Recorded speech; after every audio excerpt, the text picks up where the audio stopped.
আবরাজ দাঁড়িয়ে আছে লন্ডন ব্রিজের মধ্যে।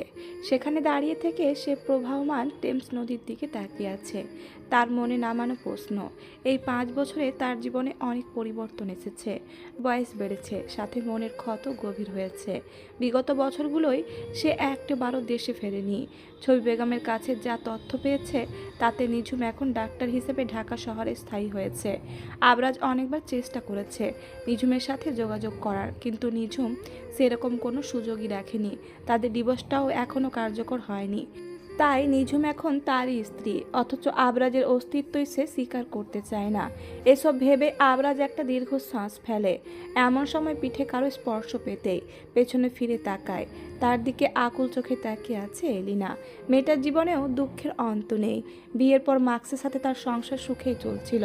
তাদের ঘরে একটি ছেলে সন্তানও জন্ম নেয়, যার নাম ইলেক্স। কিন্তু এত সুখ বোধহয় তাদের ভাগ্যে সহ্য হয়নি। আজ থেকে 2 বছর আগে একটা বিমান দুর্ঘটনায় মার্কসের মৃত্যু ঘটে। তারপর এলিনা তার ছেলে ইলেক্সকে নিয়ে একদম একা হয়ে পড়ে। এখন এলিনা ও আবরাজ দুজনেই তাদের সুখ দুঃখের সঙ্গী। এলিনা আবরাজকে বিষণ্ণ দেখে জিজ্ঞেস করে, আবারও নিঝুমের কথা ভেবে কষ্ট পাচ্ছ?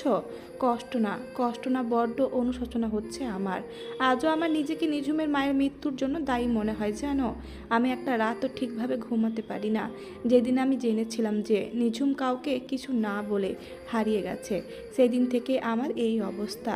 এতবার আমি সিদ্ধান্ত নিলাম নিজে বাংলাদেশে গিয়ে নিঝুমকে খুঁজবো। এমন সময় আমার সৎমা আমায় জানালেন নিঝুমের খোঁজ পাওয়া গেছে এবং ও এখন স্বাভাবিক আছে। আমি ওর সাথে কথা বলার সুযোগও চাই, কিন্তু ও নাকি বলেছে আমার সাথে কোনো কথাই বলতে চায় না। যদি আমি ওর সাথে যোগাযোগের চেষ্টা করি তাহলে নাকি ও নিজেকে শেষ করে দেবে বা সত্যি কোথাও হারিয়ে যাবে। এই কারণে আমিও আর এই বিষয়টা নিয়ে কোনো জোরাজুরি করিনি, কারণ আমি চাইনি নিঝুমের কোনো ক্ষতি হোক। কিন্তু নিঝুমেরও তো বোঝা উচিত যে তুমি সজ্ঞানে সেদিন কিছুই বলনি। যা বলেছ নেশাগ্রস্ত অবস্থায় বলেছ, সেটা ঠিক, কিন্তু তবুও জ্ঞানে হোক বা অজ্ঞানে হোক, আমার জন্য তো নিঝুমের মা মারা গেছেন। এই দায় আমি তো অস্বীকার করতে পারি না। তাহলে এখন কি করবে ভাবছো? আমি ভাবছি খুব শীঘ্রই দেশে ফিরব। এতদিন ধরে আমি নিজেকে এটার জন্য প্রস্তুত করেছিলাম। দেশে ফিরে এবার আমি নিঝুমের সাথে দেখা করব, নিজে বসে ওর সাথে কথা বলবো। আমাদের এই সম্পর্কটা যদি ও মেনে নিতে না পারে তাহলে ওকে ডিভোর্স দিয়ে মুক্তি দিয়ে আসবো, যাতে অন্তত ও নতুনভাবে জীবনটা শুরু করতে পারে। এতে আমি অন্তত কিছুটা দায়মুক্ত হব। এলিনা বলে, মার্কসের মৃত্যুর পর আমি জীবনটাকে নতুনভাবে অনুধাবন করতে পারছি আবরাজ।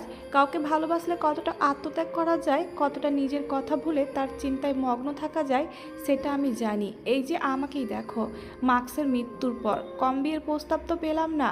আমার শ্বশুরবাড়ির লোকেরাও চায় আমি বিয়ে করে নিজের জীবন আবার শুরু করি। প্রয়োজনে এলেক্সের দায়িত্বও তারা নিতে রাজি, কিন্তু আমি পারলাম কইতা। মার্কসকে আমি এতটাই ভালোবাসি যে ওর মৃত্যুর পরেও ওর স্থান কাউকে দিতে পারছি না। সেখানে তুমি কি পারবে নিঝুমের জায়গাটা অন্য কাউকে দিতে? আবরাজ একটা দীর্ঘশ্বাস ফেলে বলে, এটা সম্ভব নয় এলিনা। তুমি তো জানো আমি জীবনে কখনোই কাউকে ভালোবাসিনি। আমার জীবনে প্রথম ভালোবাসা ছিল নিঝুম, যদিও ওকে আমি অন্য কারোর সাথে। তবে আজ কেন জানি আমার মনে হয় ওর মধ্যে আসলে কিছু ছিল না। যদি থাকতো তাহলে ইমরান আর নিঝুম নিশ্চয় এতগুলো বছরে বিয়ের সিদ্ধান্ত নিত। হয়তো পুরোটা আমার ভুল ধারণা ছিল, যার জন্য নিঝুমের মায়ের জীবন শেষ হয়ে গেছে। এর জন্য আমি অনুতপ্ত, আর সেই জন্যই আমি নিঝুমকে মুক্তি দিতে চাই। কিন্তু আমি হয়তোবা নিঝুমের ভালোবাসা থেকে কখনো মুক্তি পাবো না। তবে আমি নিজের এই একতরফা অনুভূতির জালে ওকে আটকে রাখতে চাই না। আমি ওকে মুক্তি করে দিয়ে বাকি জীবনটা একাই কাটিয়ে দেব। এলিনা বুঝতে পারে আবরাজ আর সে একই পথের পথিক। ভালোবাসাকে হারিয়ে সারা জীবন একা থাকার প্রতিজ্ঞা তাদের দুইজনেরই। নিঝুম তার ছেলে নির্ঝরকে খাইয়ে দিয়ে এতপর নিজেও একটু খেয়ে নিল। এর মধ্যে সে নির্ঝরকে ঘুম পাড়িয়ে দিয়ে তার মাথায় হাত বোলাতে লাগলো।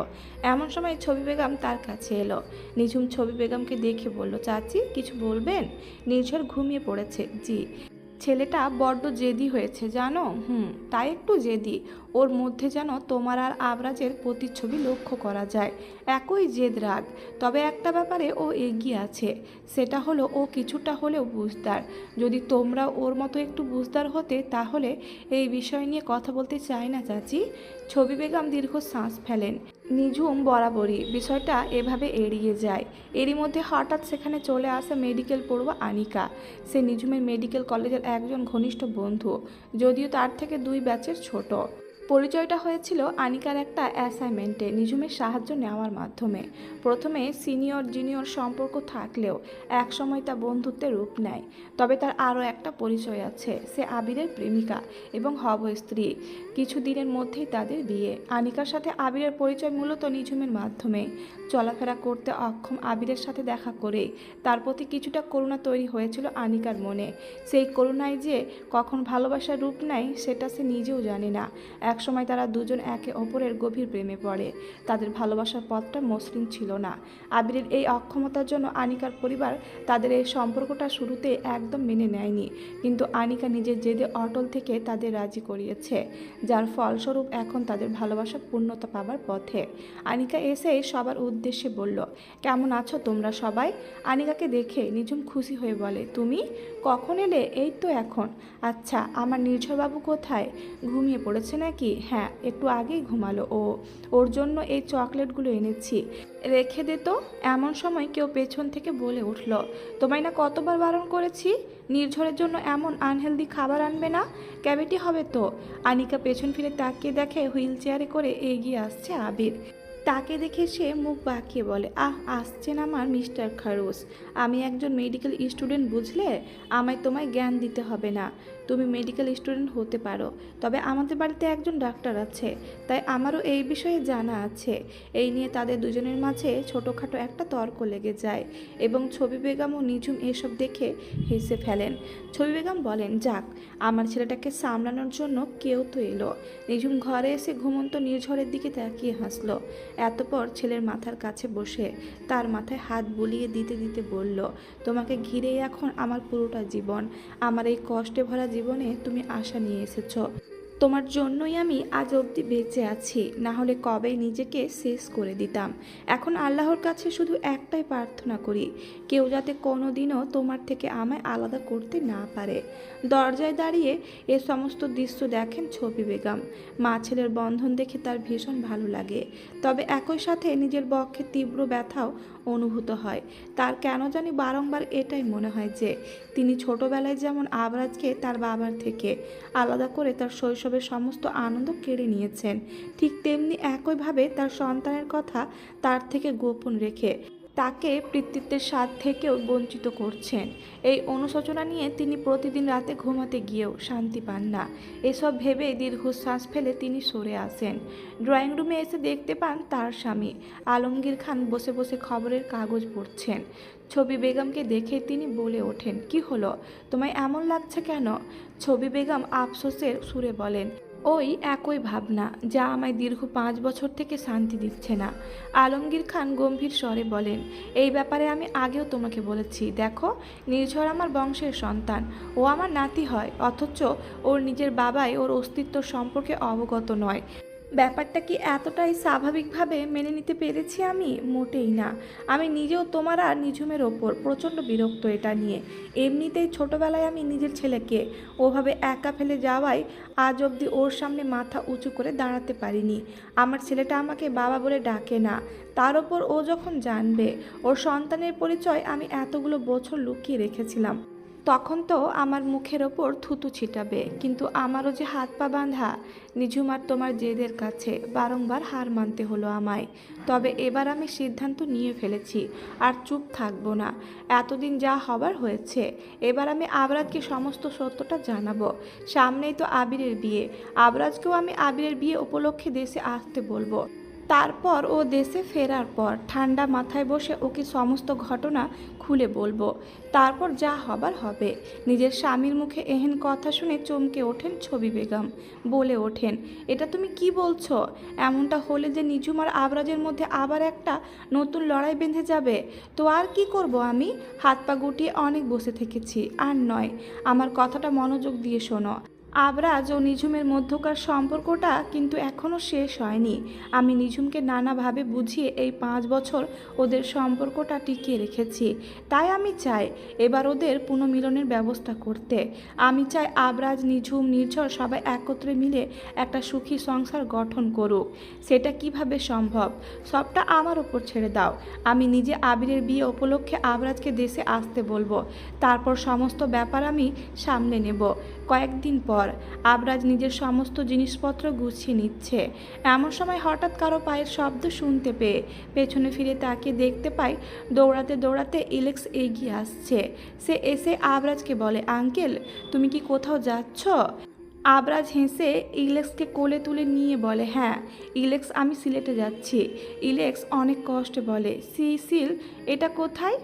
এটা বাংলাদেশে, আমার বাসা তো ওখানে। ও, তাহলে আমাকে ওখানে নিয়ে চলো না আঙ্কেল, আমিও তোমার সাথে যেতে চাই। ওখানে যেতে তো অনেক সময় লাগবে, এখন তো তোমায় নিয়ে যাওয়া সম্ভব নয়, তবে এরপর যদি আমি কখনো যাই তাহলে তোমায় নিয়ে যাব, কেমন? আচ্ছা। এমন সময় এলিনাও চলে আসে। সে এসে আবরাজকে বলে, তাহলে দীর্ঘ 5 বছর পর আবার নিজের দেশে ফিরছ? আবরাজ বলে, আমার সৎমা ভীষণ অনুরোধ করলো যেতে, বলল পরশু নাকি ওনার ছেলের বিয়ে। তাছাড়া আমার নিজেরও ইচ্ছে ছিল না ফেরার। এবার আমি দেশে ফিরেই নিঝুমের মুখোমুখি হব। নিঝুমের সাথে অনেক বোঝাপড়া বাকি আছে আমার, সেসব মিটিয়ে নেব। যাই করো ভেবে চিন্তে করো, তোমাদের সম্পর্ক এমনিতেই খুব একটা ভালো না, আর আমি নিঝুমের ওপর আর কোনো জোর করব না। এবার শুধু ওর কাছে এইটুকুই জানতে চাইব, ও এই সম্পর্ক থেকে মুক্তি চায় কি না। যদি ও মুক্তি চায় তো মুক্তি দিয়ে ফিরে আসব। বলে আবরাজ নিজের সমস্ত জিনিসপত্র গুছিয়ে নিয়ে বেরিয়ে পড়ে।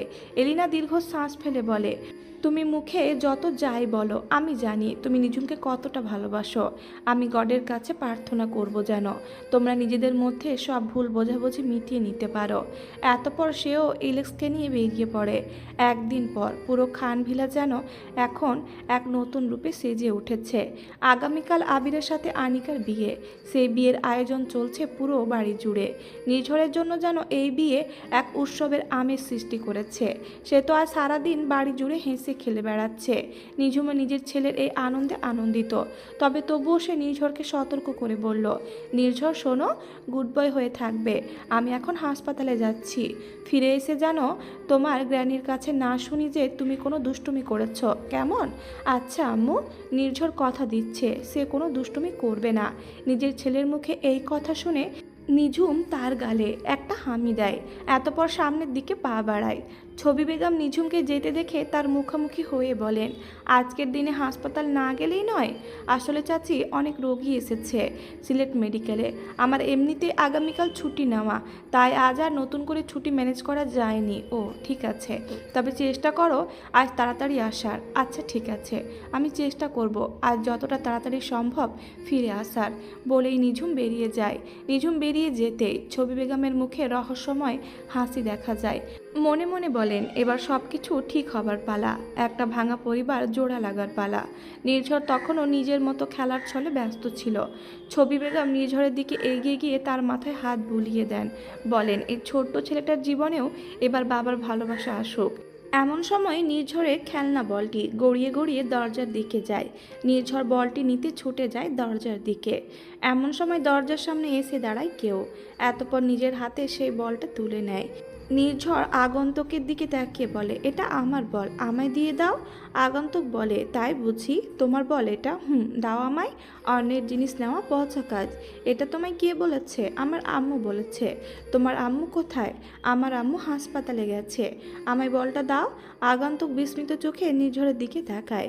এমন সময় ছবি বেগম দরজার দিকে তাকিয়ে হেসে বলে ওঠেন, আবরাজ তুমি এসেছ? আবরাজ তখনও অবধি নির্ঝরের দিকে তাকিয়েছিল অবাক চোখে। ছবি বেগম এগিয়ে এসে আবরাজকে বলল, কত বছর পর তুমি দেশে ফিরলে, আসতে কোনো অসুবিধা হয়নি তো? আবরাজ হালকা হেসে বলল, না কোনো অসুবিধা হয়নি। ততক্ষণে নির্ঝর তার বল নিয়ে খেলতে খেলতে আবারও সামনের দিকে চলে গেছে। আবরাজের চোখে রেখে গেছে হাজারো প্রশ্ন। ছবি বেগম সবটাই পরখ করছিলেন। তিনি আবরাজকে বলেন, যাও, তোমার জন্য আমি গেস্ট রুমটা পরিষ্কার করে রেখেছি, ওখানে গিয়ে বিশ্রাম নাও। আবরাজ মাথা নাড়িয়ে বলে, আচ্ছা ঠিক আছে, তবে বাচ্চাটা কে ছিল? বেশ কিউট তো। ছবি বেগম আবরাজের মুখে এই কথা শুনে মনে মনে চাপা কষ্ট অনুভব করেন। তার ইচ্ছে করছিল আবরাজকে এখনই সমস্ত সত্যটা জানিয়ে দিতে, কিন্তু তিনি অপারগ ছিলেন। তিনি চান না এখনই আবরাজ সবটা তার মুখ থেকে শুনুক। তিনি চান আবরাজ ও নিঝুম নিজেরাই নিজেদের সব মিটমাট করে নিক। তাই তো তিনি বলেন, ও তো আমাদের এক আত্মীয়র ছেলে, তুমি চিনবে না, যাও গিয়ে ফ্রেশ হয়ে এসো। আবরাজ গেস্ট রুমের দিকে পা বাড়ায়। ছবি বেগম আবরাজের যাবার পানে তাকে দীর্ঘ শ্বাস ফেলে বলেন, আশা করি এবার সব ভুল বোঝাবুঝি মিটিয়ে তোমার আর নিঝুমের পুনর্মিলন ঘটবে। তোমাদের সন্তানও একটা সুন্দর জীবন পাবে। নিঝুম হাসপাতালে এলেও তার মনটা কেমন জানি ছটফট করছিল। নিঝুম বুঝতে পারে না হঠাৎ করে তার এমন অনুভূতি কেন হচ্ছে। সে নিজের চেম্বারে বসেছিল, হঠাৎ করে একজন নার্স তার কেবিনে এসে বলে, ডক্টর নিঝুম আসবো? নিঝুম নিজের ভাবনা থেকে বেরিয়ে এসে বলে, জি কিছু বলবেন? হ্যাঁ, আসলে একজন নতুন পেশেন্ট এসেছেন। উনি সম্ভবত মাথায় প্রচণ্ড আঘাত পেয়েছিলেন কিছুদিন আগে, কিন্তু সঠিক সময়ে চিকিৎসা করেননি। এখন ওনার মাথা বেশ ফুলে গেছে। আপনি যদি ওনাকে একটু চেক করে দিতেন। আপনি যান, আমি আসছি। বলে নিঝুম উঠে দাঁড়িয়ে পা বাড়ায় নিউরোলজি ডিপার্টমেন্টের দিকে, কারণ বর্তমানে সে একজন নিউরোলজিস্ট। কেবিনে প্রবেশ করতে নিঝুম হতবাক হয়ে যায়, কারণ হসপিটাল বেডে রোগী হয়ে শুয়েছিলেন নাজমুল খান, নিঝুমের বাবা। এত দিন পর নিজের বাবার মুখোমুখি হয়ে নিঝুম যতটা না অবাক হয় তার থেকেও বেশি অবাক হয় তাকে এই অবস্থায় দেখে। নিজের বিস্ময়তা কাটিয়ে এগিয়ে যায়, এতপর জিজ্ঞেস করে, কি হয়েছে আপনার?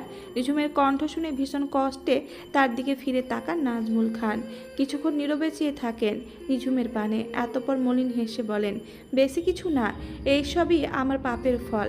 নিঝুম নিশ্চুপ। নাজমুল খান বলতে থাকেন, কোথাও একটা শুনেছিলাম আল্লাহ ছাড় দেন কিন্তু ছেড়ে দেন না, আজ সেটার সত্যতার প্রমাণ পেলাম। জানেন ডাক্তার, আমি না জীবনে অনেক পাপ করেছিলাম। আমার স্ত্রী সন্তানের সাথে অনেক অন্যায় করেছি। আমার মেয়ের জীবন আমি বরবাদ করে দিয়েছি। নিজের স্ত্রীর মৃত্যুর পরেও তাকে দেখতে যায়নি। নিজের আপনজনকে ভুলে অন্য এক নারীকে আপন করে নিয়েছিলাম, অথচ যার জন্য আমি নিজের পরিবারকে ত্যাগ করেছিলাম সে আমাকে ত্যাগ করে দিল। 1 বছর আগে আমার ব্লাড ক্যান্সার ধরা পড়ে। এটা জানার পরপরই আমার দ্বিতীয় স্ত্রী আমায় ত্যাগ করে চলে যায়। তারপর থেকে আমি মান বেতর জীবন কাটাচ্ছি। চিকিৎসা করালে হয়তো আমায় সারানো যেত, কিন্তু চিকিৎসার জন্য প্রয়োজনীয় টাকা আমার কাছে ছিল না।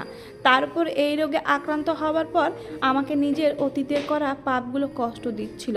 তাই আমি নিজে এই রোগটাকে নিজের জন্য একটা শাস্তি হিসেবে দেখতে শুরু করি, আর তেমন চিকিৎসাও করিনি। ধীরে ধীরে রোগটা আমায় তীব্র যন্ত্রণা দিতে থাকে। কিছুদিন আগে তো ডাক্তার বলে দিলেন আমি লাস্ট স্টেজে আছি, আর বেশি দিন বাঁচব না। এরই মধ্যে আবার একদিন বাথরুমে পড়ে গিয়ে মাথায় আঘাত পায়, অনেক রক্তও পড়ে। আমি এটাকেও নিজের শাস্তি হিসেবে নিই, ডাক্তার দেখাই না। নিঝুমের কেন জানি এবার কিছুটা কষ্ট অনুভব হয় নাজমুল খানের জন্য। যদিও তিনি যা করেছেন তা ক্ষমার অযোগ্য, কিন্তু হাজার হোক বাবা তো। তাই সে বলে, আপনার উচিত ছিল ডাক্তার দেখানো। আপনি যা অন্যায় করেছেন তার শাস্তি আল্লাহ আপনাকে নিশ্চয়ই দেবে, কিন্তু নিজে থেকে এভাবে শাস্তি ভোগ করার তো মানে হয় না। নাজমুল খান কেঁদে বলে ওঠেন, কি করব ডাক্তার বলুন, আমি যে একটা রাতও ঠিক করে ঘুমাতে পারি না। অতীতের করা অন্যায়গুলো আমায় ভীষণ কষ্ট দেয়। আমার স্ত্রীর কাছে আমি ক্ষমা চাইতে পারিনি, সেই সুযোগ আর পাবো না। তবে আমি নিজের মেয়ের কাছে ক্ষমা চাইতে চাই। আমি জানি আমার জন্য আমার মেয়ের জীবনটা একেবারে নষ্ট হয়ে গেছে। ওকে আমি এক অনিশ্চিত ভবিষ্যতের দিকে ঠেলে দিয়েছি। এইসবের জন্য অন্তরের অন্তঃস্থল থেকে ওর কাছে ক্ষমা চাই। জানি ও হয়তো আমায় ক্ষমা করবে না, কিন্তু এর থেকে বেশি যে আমার কিছু করারও সামর্থ্য নেই। জানেন, তাকে নিজের বাবা বলে পরিচালনা দেওয়ারও সামর্থ্য আমার আর নেই। এতটাই অন্যায় করেছি আমি। নিঝুম নিজেকে সামলে বলে, আমি আপনার মাথায় ড্রেসিং করে দিচ্ছি, আর কিছু মেডিসিন লিখে দিচ্ছি, সেসব খেয়ে নেবেন, কিছুটা স্বস্তি অনুভব করবেন। বলেই নিঝুম নাজমুল খানের মাথায় ড্রেসিং করে দিয়ে কিছু মেডিসিন লিখে দিয়ে চলে যায়। নাজমুল খান নিঝুমে যাওয়ার পানে তাকিয়ে বলেন, আমি জানতাম রে তুই আমায় কখনো ক্ষমা করবি না, আমি তোর ক্ষমার যোগ্যও না। তবে আল্লাহর কাছে এতটুকুই চাইবো, যদি আমি জীবনে কোনো একটা ভালো কাজ করে থাকি তাহলে সেই ভালো কাজের বিনিময়ে হলেও তোর জন্য সুখের দোয়া করছি, সেটা যেন কবুল হয়। না হলে যে আমি মরেও শান্তি পাবো না। আমার অন্যায়ের ফল তোকে আজীবন বয়ে বেড়াতে হলে যে আমার রুহ শান্তি পাবে না।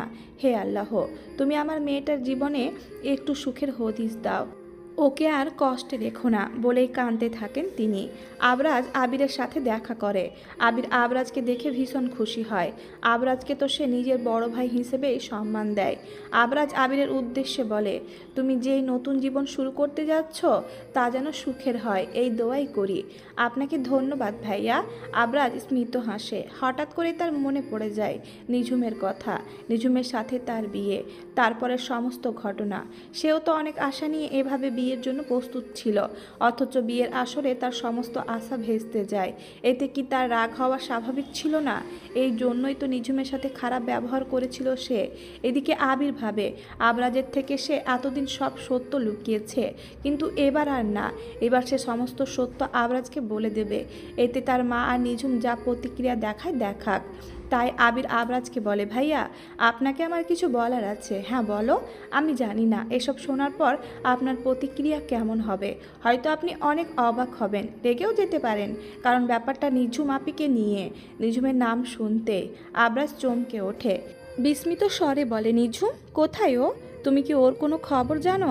আবির বলে, জানি, আপি এই বাড়িতেই আছে। আর আবির নিজের কথা সম্পূর্ণ করতে পারে না, এমন সময় নিঝুম সেখানে চলে আসে। এসেই বলে ওঠে, আবির, আনিকা নাকি তোমায় ফোন করছে বারবার, তুমি রিসিভ করছো না কেন? ও কিন্তু রেগে গেছে বলে হালকা হাসে। তখনও নিঝুম আবরাজকে লক্ষ্য করেনি, সে জানেও না আবরাজ দেশে এসেছে, একটু আগে সে হাসপাতাল থেকে ফিরেছে। এদিকে নিঝুমের কণ্ঠ শুনেই পেছন ফিরে তাকায় আবরাজ। দীর্ঘ 5 বছর পর নিঝুমকে দেখে সে অবাক। নিঝুমেরও নজর যায় আবরাজের দিকে। দীর্ঘ 5 বছর পর আজ তারা আবারও মুখোমুখি। আবরাজ অবাক চোখে নিঝুমের দিকে তাকিয়েছিল। নিঝুমের অবস্থাও অনেকটা একই রকম। দুজনে এত বছর এভাবে একে অপরকে দেখবে সেটা বোধহয় আশা করেনি। আবরাজ নিঝুমকে দেখে ধীর পায়ে তার দিকে আগাতে লাগলো। এদিকে নিঝুম আবরাজকে দেখে প্রথমে ভাবছিল সে ঠিক দেখছে নাকি ভুল। যখন নিশ্চিত হলো যে সে ঠিক দেখছে তখন আর এক মুহূর্তও দাঁড়ালো না, পেছন ফিরে চলে যেতে চাইলো। এমন সময় আবরাজ দৌড়ে এসে তার সামনে দাঁড়িয়ে বলল, অনেক পালিয়ে বেরিয়েছো তুমি, এবার আর নয়, এবার আমার মুখোমুখি তোমায় হতেই হবে। তোমার সাথে আমার কিছু জরুরি কথা আছে। নিঝুম আবরাজের চোখে চোখ রেখে তাকায়, গম্ভীর স্বরে বলেন, আমার মতো দুশ্চরিত্রা মেয়ের সাথে আপনার কি কথা থাকতে পারে? নিঝুম, ট্রাই টু আন্ডারস্ট্যান্ড, আমাদের কথা বলাটা জরুরি, কিন্তু আপনার সাথে আমার কোনো কথা নেই। আপনি আমার মায়ের খুনি, আপনার জন্যই আমার মা মারা গেছে। আমি আপনাকে ঘৃণা করি, জাস্ট ঘৃণা করি। আবরাজ কাতর স্বরে বলে, তোমার সব অভিযোগ আমি মেনে নিলাম, কিন্তু বিশ্বাস করো আমি জ্ঞানত তোমার মাকে কিছুই বলিনি। সেই সময় আমি ড্রাঙ্ক ছিলাম, আর তাই না বুঝেই জানি না কি বলতে কি বলে ফেলেছি। আমি এর জন্য আন্তরিকভাবে দুঃখিত। জানি তোমার যেই ক্ষতি আমি করেছি তা অপূরণীয়, তবে এত কিছুর পরেও তোমার কাছে ক্ষমা চাইছি, পারলে আমায় ক্ষমা করে দিও। বেশ করলাম আপনাকে ক্ষমা, এখন চলে যান আমার সামনে থেকে। আবরাজ আকুল চোখে তাকালো নিঝুমের দিকে। এতগুলো বছরেও নিঝুমের মধ্যে কোনো পরিবর্তন আসেনি। আবরাজ যদিও নিজের ইগো অহংকার সব কাটিয়ে উঠতে পেরেছে, কিন্তু নিঝুম সে আগের মতোই জেদি রয়ে গেছে। এসব ভেবে আবরাজ দীর্ঘ শ্বাস ফেলে বলল, আমার উদ্দেশ্য তোমায় বিরক্ত করার নয় নিঝুম, আমি মোটেও তোমায় বিরক্ত করার জন্য এই দেশে আসিনি। আমার দেশে আসার মূল কারণ ছিল তোমার সাথে কিছু জরুরি কথা বলা। আমি তো ভেবেছিলাম এখানে এসে তোমায় খুঁজতে হবে, কিন্তু তোমাকে এখানে পেয়ে গিয়ে ভালোই হলো। যা বলার বলুন, আমি শুনছি।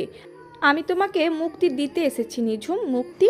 হ্যাঁ মুক্তি। আমি চাই তুমি নিজের জীবনে এগিয়ে যাও, আর এই জন্যই আমি তোমার পথে কোনো বাধা হয়ে দাঁড়াতে চাই না। এমনিতেই তুমি আমার জন্য অনেক সাফার করেছ। যাই হোক, আমি এখানে একজন ভালো উকিলের সাথে যোগাযোগ করব ভাবছি আমাদের ডিভোর্স নিয়ে কথা বলার জন্য। নিঝুম অবাক চোখে আবরাজের দিকে তাকায়, এতপর বলে, বেশ, আপনি কোনো ভালো উকিলের সাথে কথা বলে আমায় জানাবেন। আমি ডিভোর্সের যাবতীয় কার্যক্রম পূরণ করব। ঠিক আছে। আবির হুইল চেয়ারে করে এগিয়ে আসে। সে দূর থেকে নিঝুম আর আবরাজের সব কথা শোনে।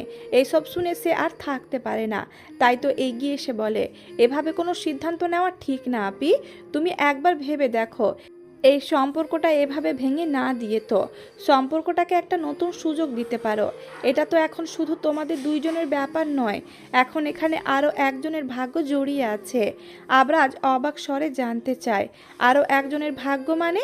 আবির নিঝড়ের কথা আবরাজকে বলতে যাবে, এমন সময় দেখতে পায় নিঝুম তার দিকে হাত জোড় করে অনুরোধ করছে, ইশারা করে বোঝাচ্ছে নিঝড়ের কথা আবরাজকে না জানাতে। তাই আবির একটা দীর্ঘশ্বাস ফেলে বলে, আমাদের এই পুরো পরিবারটার খুশিও তো তোমাদের সাথে জড়িয়ে। তোমরা সুখী হলেই আমরাও ভালো থাকব। আবরাজ নিঝুমের দিকে তাকিয়ে বলে, এই সম্পর্কটা ভাঙলেই বোধহয় নিঝুম সুখী হবে। আমি আর ওর সুখের পথে বাধা হতে চাই না। আবির প্রশ্ন করে, আর আপনি? এই সম্পর্কটা ভাঙলে আপনি সুখী হবেন তো? আবরাজ সলান হেসে বলে, হয়তো। নিঝুম তখনও কোনো প্রতিক্রিয়া দেখায় না। আবরাজকে বলে, তাহলে আপনি উকিলের সাথে যোগাযোগ করুন, আমি ডিভোর্স পেপারে সই করে দেব। বলেই নিঝুম সামনের দিকে পা বাড়ায়। আবরাজ নিঝুমের যাওয়ার পানেই তাকিয়ে থাকে। আবির এসব দেখে মনে মনে বলে, তুমি কেন এতটা নিষ্ঠুর হচ্ছ নিঝুম আপি? আবরাজ ভাইয়াকে দেখে কি তুমি বুঝতে পারছো না সে আর আগের মতো নেই, সে বদলে গেছে? কেন তাকে একটা সুযোগ দিচ্ছ না? নিঝুম নিজের ঘরে চুপ করে বসে আছে। এমন সময় ঘরে কারো প্রবেশের শব্দ পেয়ে সে পেছন ফিরে তাকায়, দেখতে পায় ছবি বেগমকে। নিঝুমের চোখে বিন্দু বিন্দু অশ্রু ছিল। ছবি বেগমকে দেখে সে সেই চোখের জল মুছে নেয়। ছবি বেগম এগিয়ে এসে নিঝুমের কাঁধে হাত রেখে বলেন, চোখের জল লুকিয়ে কি লাভ? মনের কষ্ট তো লুকাতে পারবে না। নিঝুম দীর্ঘশ্বাস ফেলে বলে, তাহলে আমি কি করব চাচি? জীবন আমাকে আজ এমন পর্যায়ে এনে দাঁড় করিয়েছে যে এছাড়া আমার আর কিছু করার নেই। তুমি নিজে থেকেই বিষয়গুলোকে জটিল করছো নিঝুম। চাইলেই কিন্তু তুমি বিষয়গুলো ঠিক করে নিতে পারো, তবে তুমি সেটা করছো না। আচ্ছা, আবরাজ কি একটা সুযোগ ডিজার্ভ করে না? কোনো সম্পর্কের ক্ষেত্রে বিশ্বাসটাই মূল। উনি তো আমায় বিশ্বাস না করে ইমরানের বলা মিথ্যা অভিযোগগুলা বিশ্বাস করেছেন, আমার চরিত্রের দিকে আঙুল তুলেছেন। সেখানে এই সম্পর্কটাকে আমি কিভাবে আর একটা সুযোগ দিই বলেন তো? মানছি দোষটা আবরাজের বেশি, কিন্তু তুমিও বলো, তুমি কি নিজেকে নির্দোষ প্রমাণে যথেষ্ট চেষ্টা করেছিলে? কিভাবে করব আমি চাচি? উনি তো আমায় কোনো সুযোগই দেননি নিজেকে প্রমাণ করার। একপাক্ষিকভাবে ইমরানের কথা শুনে আমায় দোষারোপ করে গেছেন। আমি তো বললাম আবরাজের দোষ এক্ষেত্রে বেশি ছিল, কিন্তু তোমারও কিছু ভুল ছিল। তুমি ইমরানের সাথে যেভাবে মেলামেশা করেছো এটা তোমার ঠিক হয়নি। মানছি ও তোমার ভালো বন্ধু, কিন্তু বিয়ের পর একটা মেয়ে তার স্বামীর বাদে অন্য কোনো ছেলেকে এতটা গুরুত্ব দিলে যে কেউ মাইন্ড করবে। হ্যাঁ, তুমি বলতে পারো তোমাদের সম্পর্ক আর 4-5টা দম্পতির মতো ছিল না, কিন্তু তবুও তোমরা তো বিবাহিত ছিলে। এই বিষয়টা অন্তত তোমার মাথায় রাখা উচিত ছিল। আর সব থেকে বড় কথা, বিষয়টা এখন শুধু আর তোমার কিংবা আবরাজের মধ্যে সীমাবদ্ধ নয়, এখন নির্ঝরও আছে তোমাদের মাঝে। ওর কথাটা একটু ভাবো। বাচ্চাটা ছোটবেলা থেকেই বাবা থাকার পরও বাবার ভালোবাসা থেকে বঞ্চিত। মানছি তুমি ওকে যথেষ্ট ভালোবাসা দিচ্ছ, আমরাও আছি, কিন্তু বাবার অভাবটা তো পূরণ করার মতো হয়। আজ না হয় ও ছোট আছে, তার জন্য এতটা বোঝে না, কিন্তু সামনের মাসেই তো তুমি ওকে স্কুলে ভর্তি করাবে ভাবছো। স্কুলে যাওয়ার পর যখন ও দেখবে ওর সব বন্ধুদের বাবা আছে কিন্তু ওর নেই, তখন ওর কেমন লাগবে ভেবেছো একবারও? নিঝুম আর কিছু বলতে পারে না। ছবি বেগম বলেন, তাই বলছি ভেবে চিন্তে সিদ্ধান্ত নাও। নিঝুম হঠাৎ করেই বলে ওঠে, যত যাই হোক আমি কখনো এটা ভুলবো না যে ওনার জন্য আমার মা মারা গেছে। এটার পর আমি কখনোই ওনার সাথে সম্পর্ক স্বাভাবিক করতে পারবো না, কোনোভাবেই না। আর আমার ছেলের জন্য আমি একা যথেষ্ট। ছবি বেগম বুঝতে পারে নিঝুমকে বুঝিয়ে কোনো লাভ নেই, এবার যা করার তাকে করতে হবে। কোনোভাবেই তিনি নিঝুম আর আবরাজের ডিভোর্স হতে দিবেন না। এদিকে নির্ঝর খেলছিল। দৌড়াতে দৌড়াতে হঠাৎ পড়ে যেতে নিতেই আবরাজ তাকে ধরে নেয়। নির্ঝর এটা দেখে হেসে বলে, আপনি কি সুপার হিরো? আমাকে সুপার হিরোর মতো বাঁচিয়ে নিলেন। আবরাজ হালকা হেসে বলে, না আমি তো সাধারণ মানুষ, কিন্তু আমি তো মুভিতে দেখেছি সুপার হিরোরা এভাবে বাঁচায় বাচ্চাদের। আমার আম্মুও তো তাই বলে। তাই বুঝি? এমন সময় নির্ঝর দেখতে পায় নিঝুম একটু দূরে দাঁড়িয়ে আছে। তাই সে বলে, ওই তো আমার আম্মু, আমার আম্মুকেই জিজ্ঞেস করে দেখুন। নির্ঝরের কথা মতো পেছন ফিরে তাকাতেই অবাক হয়ে যায় আবরাজ, বলে ওঠে,